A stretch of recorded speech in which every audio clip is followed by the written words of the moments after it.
Voilà, bonjour, Monsieur Youssef Eitamo, professeur-chercheur en sémiologie de l'image et histoire du cinéma. Le projet de mon livre, qui s'intitule le Keshland, l'imaginaire cinématographique de Marrakech. C'est la suite de mon premier livre là sur l'oralité à Marrakech, dans lequel j'avais parlé de la réception filmique par les Marrakchi, par le spectateur Marrakchi. Là maintenant, ça c'est la suite. C'est comment le cinéma représente le Marrakchi. Alors, dans ce livre, j'ai travaillé sur un corpus de 300 films, enfin films, téléfilms, séries télévisées, publicités, clips vidéo, actualités, etc. Donc, j'ai essayé de rassembler tout ça depuis 1901 jusqu'à 2015, et j'ai essayé de cataloguer, de classer, de réfléchir sur la manière de représenter Marrakech en tant que ville, en tant que personnage, en tant que culture dans le cinéma. Alors, le cinéma étranger, le cinéma marocain. Ce que j'ai remarqué, c'est qu'il y a une rencontre, ou peut-être même une concurrence des imaginaires à propos de Marrakech. Alors, parmi les résultats que je vous livre rapidement, les résultats de cette recherche, et vous trouverez les détails dans le livre. Bon, je fais un peu de promo.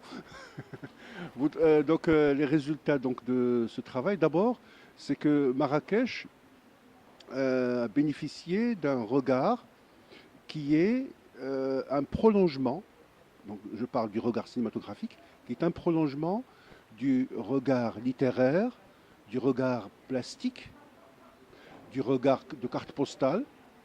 Et donc, ce qui fait, le cinéma n'est qu'un prolongement de ce qui a été déjà écrit dans la littérature, ce qui a été peint dans la peinture, etc. Bon, première remarque. Deuxième remarque, c'est que dans le cinéma, on a essayé de réduire Marrakech à des clichés spatiaux, des clichés anthropomorphiques. Alors, les clichés spatiaux, c'est-à-dire on réduit tout Marrakech à Jem El Fna et à la Koutoubia, alors qu'il y a autre chose à Marrakech. Il y a d'autres espaces, tout aussi beaux, tout aussi riches en culture, tout aussi riches en profondeur, qui ne sont pas visibles, qui sont invisibles dans le cinéma. Puis, on constate qu'on réduit Marrakech aussi à certains aspects qui me semblent tout à fait, qui font partie de ce que j'appellerais le Hoga, l'imaginaire de l'Hoga. C'est-à-dire que les Marrakchis sont toujours de petite taille, ils sont tous basanés, ils parlent tous arabe. Bon, le Hoga, c'est pas l'arabe, mais, mais le fait de ne pas reconnaître la multiculturalité d'un espace, la multi-ethnicité d'un espace, c'est déjà de l'Hoga. Marrakech, c'est un espace où se mélange à la fois la culture arabe, la culture amazigh, la culture juive, la culture andalouse, parce qu'il y a eu beaucoup d'Espagnols qui ont immigré vers Marrakech au 15e, 16e, 16e, 17e siècle. Donc ce qui fait que finalement, réduire Marrakech à une seule entité, c'est pas gentil. C'est pas gentil. Et puis encore, on essaie de plaquer à Marrakech la ruralité. La plupart des films parlent de Marrakech comme un espace rural. Même si c'est une ville, on la considère comme un espace rural.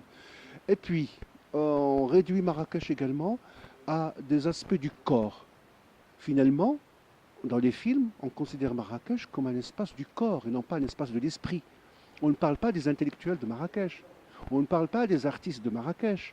On ne parle pas des femmes militantes de Marrakech. On ne parle pas des gens des personnalités qui ont visité, qui ont résidé à Marrakech.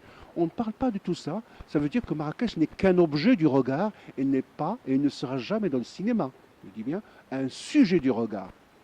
Alors donc, il faut réagir à ça.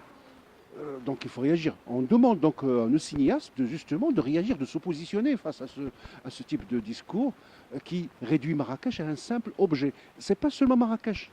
Quand j'ai élargi mon champ d'études, c'est aussi d'autres villes, Casablanca, Fès, Tanger, Wuhan, Alger, Tunis, Le Caire, qui sont réduits à de simples clichés, à clichés, je dirais, avilissants, clichés dégradants, clichés dégradants. Et il faut absolument analyser d'abord ça.